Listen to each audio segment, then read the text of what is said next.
A few weeks ago, we were trying to come up with a recipe that we could share with you that would be perfect for Easter. Lots of ideas came up, but when our test kitchen director, Patty, told us about one that her family's been making for years, we knew we had to give it a try.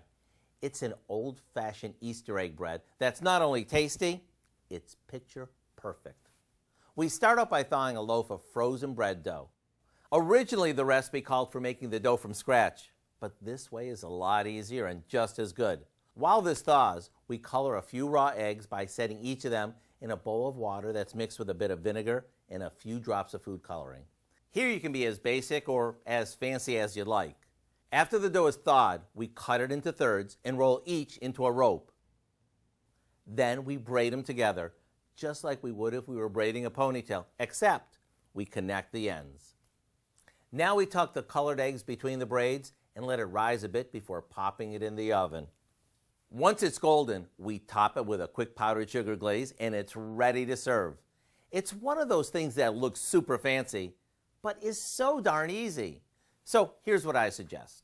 Go to our website and look for what we call Easter egg bread, along with a video on how to dye your Easter eggs. I'm Howard of the Mr. Food Test Kitchen, where today we found a festive way for you to say, "Ooh, it's so good."